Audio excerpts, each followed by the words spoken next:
I'd like to thank the chief for purchasing the new Hamato Pentheon series tools. So we're going to start off with a couple things. First thing we'll start off, why do we call them the Pentheon series? The Pentheon's 5. On the Pentheon pumps tools, we have a 5-stage pump.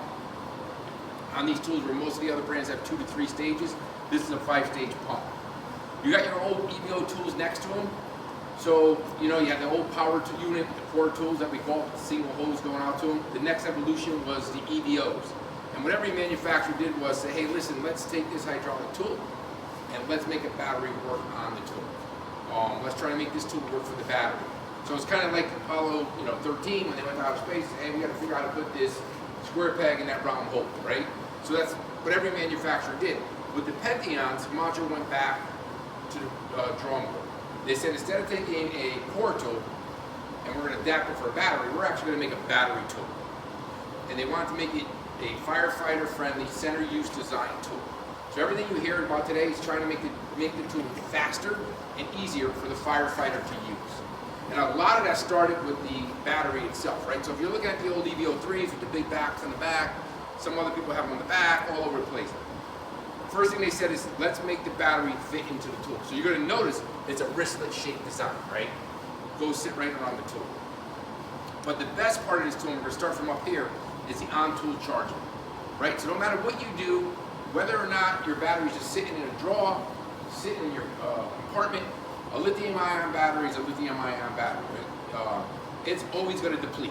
So if it's just sitting on the tool and you don't touch it for 2 or 3 weeks, it's sitting there, it's starting to come down, sometimes over a month, depending on how much heat or cold it's exposed to, that can even speed up the process of the battery, right? So you can actually show up, be down by a quarter, or be a battery at a half. I was on the job for 25 years, so I understand this. Somebody might miss a battery check or something. The battery's low, it's your turn to check, no, it's your turn. Well, this actually helps us out a lot here. You're gonna see right here, you see these 2 bank chargers here? So this is called our on-tool charging design. These are plugged into a 110 outlet. You can do up to 3 chargers at one time.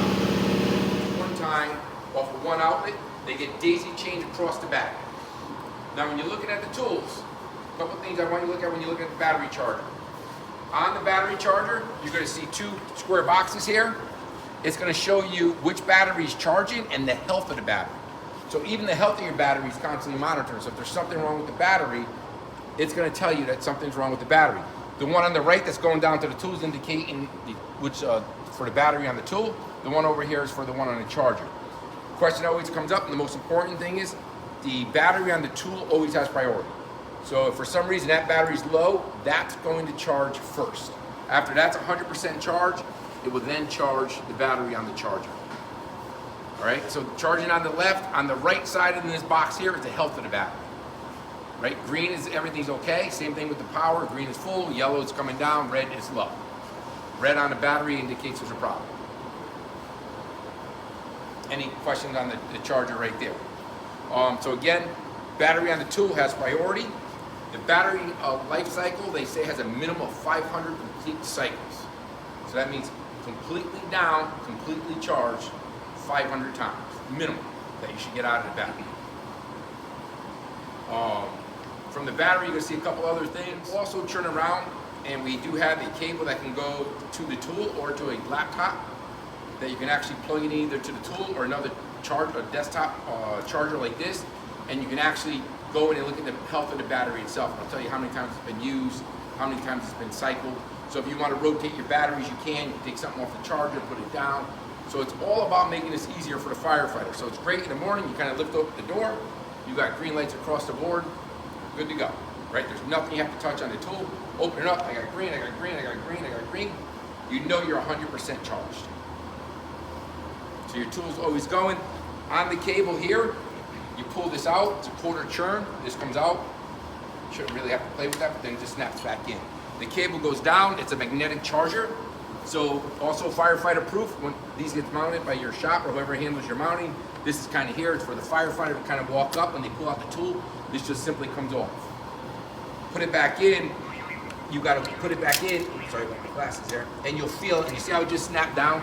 And you see the cable drop into the tool, and you got a quick light that indicated that the connection was made. You do gotta make sure the connection's made. So coming down from there, we're gonna look at the battery, right? So whenever you're playing with the batteries, or you gotta change the battery, a lot of people will think, I gotta go to the plug side first. The gray side up. So where you're squeezing together, that side's always up. You're putting that in here, and you're coming down, make sure you hear the snap so it's in place. Then your battery's on. To turn the tool on, it's a quick, again, everything about the tool, and we're gonna talk about the speed of the Pentheon tool, is all about speed. It's a quick one button touch on. When you have the green indicator light here on the temperature gauge for the tool, that means it's working. If you go to turn this on and you hold this too long, that's just a battery check. See how you got the green temperature check for the battery, but you don't have it on the tool. Tool will not work. You gotta turn it off, turn it back on. Speaking of that, there's two temperature gauges. This temperature gauge light you see here is for the tool. It'll sense a sensor at approximately anywhere between 120 and 130 internal temperature deep within the tool. The tool will not turn off, but it will reduce the power and slow down a little bit, but continue to operate. I played with these after they've been laying out in the sun for 4 hours at a demo down for Westport in Norwalk. We were one of the last ones to go in the demo. They laid out on the tarp all day. We picked them up, they went, cut cars. So heating on them, and we'll talk about that, how we dissipate the heat better on these, even coming up to the battery. This temperature light here, gauge here, is for the temperature of the battery, all right? Now what they did with this was they took this wristlet design and making it work for the tool. So you see how it sits deeper down into the tool? There's nothing to knock off the back, even with ours sitting up high here, where sometimes you can get caught in a bad spot. It's always operated in between your hands. So if you're operating a tool, you can always change these batteries in the middle of one operation. All right? What they did to batteries, why don't they use a proprietary battery, right? Well, the first thing is, you then got to play that game of how do I put that square peg in the round hole, right? How do I make it work? I can stick it here and stick it here. So they wanted the best way to do it was sit and have it recess into the tool, right? So it's got the wristlet design. Then what they did was it's a 28 volt battery, 7 amp. Now, it's a smart battery, right? So when you're thinking of a battery off the shelf that's designed for circular saws, they're not designed for these different loads, as much of a load that these tools will put on a battery, on a commercial battery. This battery is designed to handle it. It's 28 volt, 7 amp battery. They have a large cell battery spaced out in here to help it dissipate in the heat. The tool has been tested anywhere between -4 degrees Fahrenheit to 130. 113 degrees is where they ran their testing at, but it has operated in below 40 degrees Fahrenheit and above 140 degrees Fahrenheit. So the tool can operate. Cold and heat does have an effect on any battery. Again, that's just lithium. So your run time will vary depending on that. What we have found, I've done many demos. Cutter, when you kind of do a demo, it seems to be everybody's favorite to really run. Show you some videos. I've seen this thing cut 3 cars on one battery. And I mean cut a car. Doors, posts, this, trunk, where the car's falling apart. Where it ran non-stop for almost an hour before they actually had to change the batteries. So again, putting it on the tool, gray side up. You're just setting that right in there. Pushes down in, tells you it went on. It let you know that it did connect. See how the lights came on? It did tell you to come in. Again, another question that gets asked when the tool is turned on, after 10 minutes it'll go into standby mode. Simply touch the tool, going from there. Everything about this is firefighter center design. So what they did, you see the difference here, to keep the tools within reason and for length and size and weight. Our pump and motor share the same shaft, so that's how we keep it down. So there's nothing you have to do for checking for fluids. No oil you got to replace. If you see oil leaking on a tool, it's going to require a service. So there's, for the firefighter, again, after the call, wipe it all down, make sure there's no fluid leaking, you're good to go. So nothing to check, no pump to go check, all inside here. Turn it on the tool. We're going to move down even further with the user-centered design. You guys are used to the 30-degree eye cutter. Same design with the single eye bolt. New carb blade technology to cut for the cars. One big thing that was added, I'll show you here.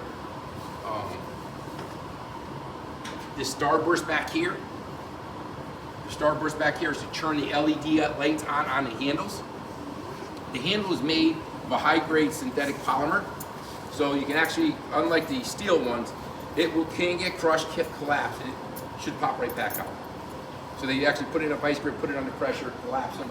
They should snap right back out. 360-degree lighting. So when you're operating these tools, what's great about a modular tool, and you guys are kind of used to it, so if you're coming with the cutter, you can get handle and light in every angle that you want to go at the tool. The lights use very, very little power. So it's not saying how to set policy up for the department. We recommend, and the manufacturer just says it uses such little power, just leave them on. So you always have the advantage of taking the 360-degree light.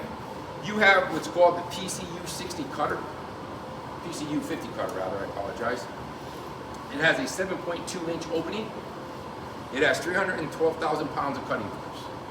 So it's going to, same principles to this, you always want to cut as close as you can back towards the eye bolt.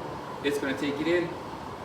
Recommendation when you're using the cutter, that I would tell you when you're using an eye cutter, you always want to go, or should try to always go, with the long blade into the car.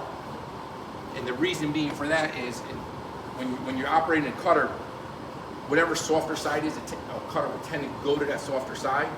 The smaller, shorter blade would exaggerate that movement on the cut. So with the longer blade, you'll have a little bit less movement on when the tool starts to dance. So if you have the short blade on the inside and she wants to go to that side because of soft impact, she's really going to go into that car seat quicker. You should be looking, you know, typical with things, any kind of wire holes, anything like that, start your blades, get into there. Eye bolt design, same thing with these. Try to watch out for blade separation. Make sure the blades aren't separating, that's your biggest enemy of that. Also, once you start a cut, don't rock the tool. Chief will be kind of upset when you got to replace blades. Let the tool do their job. Another great big advantage on the Pentheons, right? We've all cut cars. We've all sat there and said, are you through? Did you get through? Is it all the way through? Great thing on the Pentheon tools. I want you to look at something. You're going to hear a beep and see a light. See how you got the green light here? You got it here. So the tool's either maxed out because it closed all the ways together, or hit max pressure. So essentially hit max pressure, right? It said, okay, what's that? Oh, you'll get a green light here and an audible sound. So you get it two ways. You get an audible sound and a beep to say that you're through. Doing a lot of demos and being out there, you're talking maybe, you know, extra 2 seconds, probably get that beep sound. If you're cutting a car, just so you want to be safe, so you know, hey, I did everything I could. We maxed out the tool. Either you went through it, or you got to reposition either way. At least this way, you know you're there. Just simply get it going again. You just go back the other way. Other great thing about Hamacho, and you guys understand this, is with the handle. It has a 2-speed handle too, right? You have low speed and high speed on the throttle here, so you can opt it. You don't always want to go full bore when you're doing something, especially with spreaders. But if you want it, there's no extra button to hit. The Pentheon tools are going to be approximately twice as fast as your old EVOs. So cutting an A-post might take you 20-24 seconds. With the older EVOs, it'll probably take you about 8 to 10 seconds with the new Pentheon tools. And the reason for that is we have what's called Medtronics, and that's stepless technology. So it makes it faster than any other tool on the market, including cores, tools. Faster than any other tool on the market.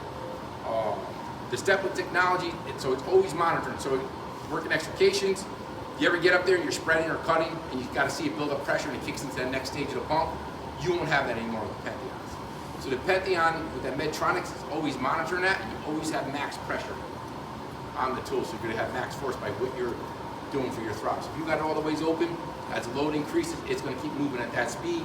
There's no 2-second delay for the next pump to kick in and get going. So when we were down there in another department, they were really looking at the PSP 60 spreader, the big one. They were debating between core and battery, and the Pentheons operated so much faster than the core tools that they went all battery. And their chief was pretty much dead set on going half and half. The Pentheons are approximately twice as quick as an older core tool or battery older EVO tool. Great Chief, speed. in terms of the stages, Yep. the tool recognizes itself when it's bearing down. Yes. Will automatic. So You don't when do you anything. hear it, it's just going to keep going. You don't hear it, you don't notice it.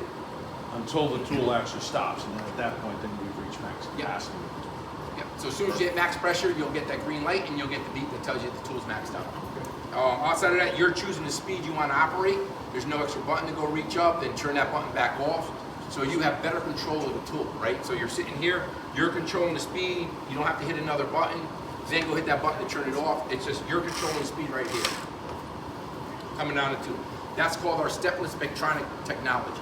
That also helps save the battery, right? So that's showing the battery, saving the battery life. So great speed, great power on the tool, similar to what you have here.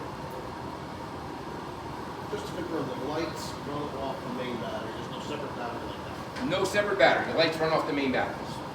The only tool that we do have in the Pentheon series is a RAM, and we have a laser light pointer at the end of the RAM. And on that one, there is a watch battery up there just for a little laser light. But all the handle lights on any of the new Pentheon tools that you can see that go around here 360 degrees, all the lights are just running off the main battery right here. So it's one battery controlling the lights. Spreader. You also went with the PSP 50 spreader. 28.5-inch spread, 82,000 pounds of spreading force, about 30,000 pounds of squeezing force, and about 15,000 pounds of pulling force on it. What you notice difference on the tool are the teeth. We all been there where it's kind of slipping out, right? The new aggressive teeth.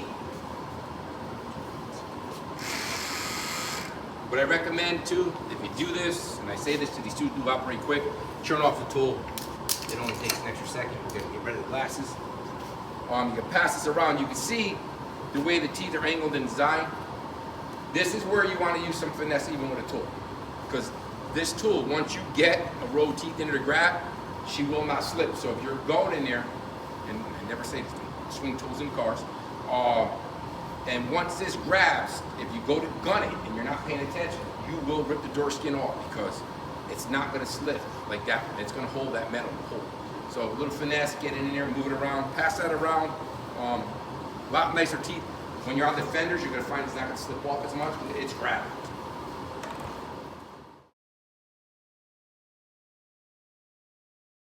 8.5-inch spread, fully open.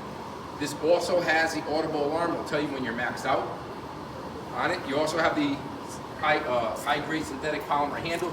360-degree lights around this. Again, this is all for the comfort of the firefighter, right? This handle fits in your nice. You can just spin around, keep operating. Nothing changes for you.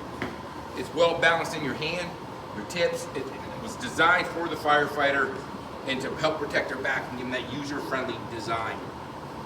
Same thing with the pump motor. It shares it.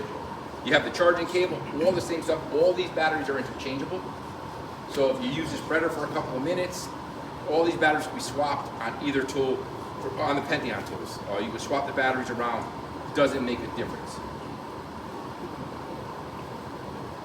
Any questions so far on the tools? So about 120-degree internal temp, yeah? They're fine to stay plugged in all the time. All the time. Designed to stay in all the time. Batteries are able to handle it. You're not affecting the charging. You're not affecting the life of the battery. It's not a memory battery.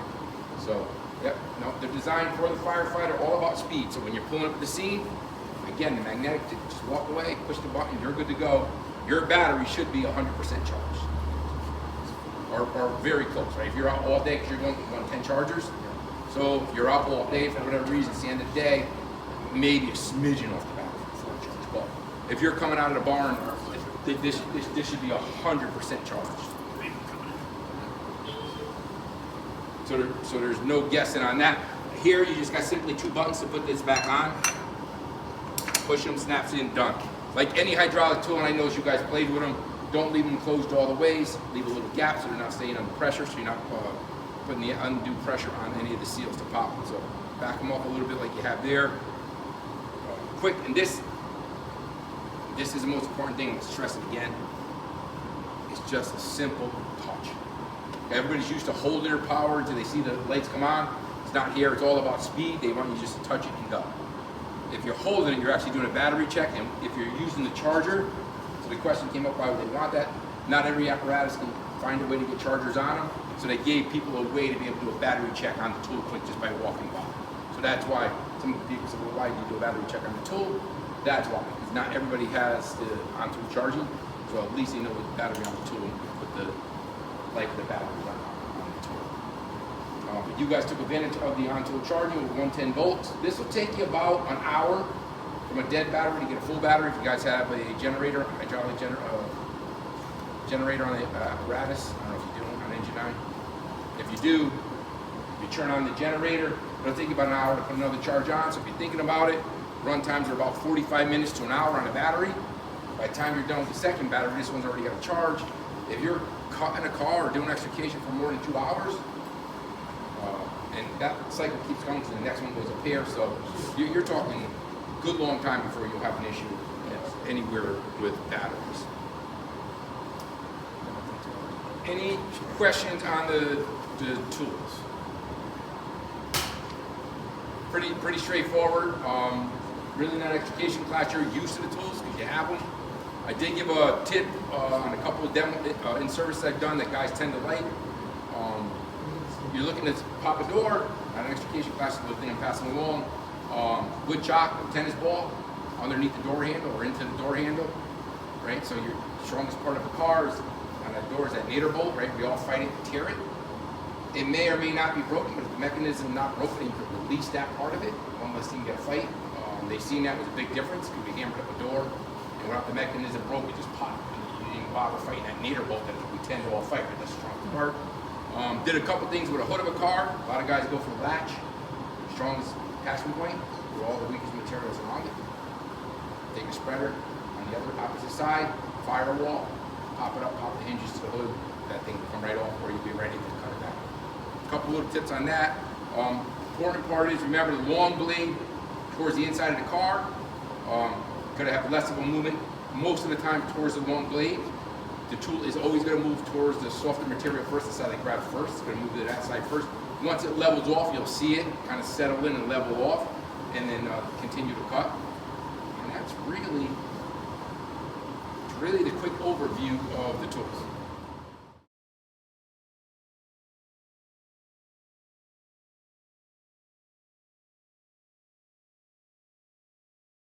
So, yes, the tool is rated with an IPS 57 rating. It can be operated underwater, depending on what your department's protocol is on that. They have the magnetic charger, which is great. Here's one key thing, please remember. Even if you're not going underwater, the cap back here, just kind of knock it back so dirt and dust doesn't get in there. If it does, make sure you blow it out. But if you're going underwater for any reasons, make sure you push that cap down and closed. So it's a little rubber cap right back here. Make sure that's pushed in closed. So yep, IPS 57 rating, can be operated underneath water. Anything above your shoulders probably, above your head, you're probably not doing an extrication, or rescue. So just keep that. Once you get it set yet, or spin it, but you'll see it's kind of catch. What do you think, Ben? It's a good tool.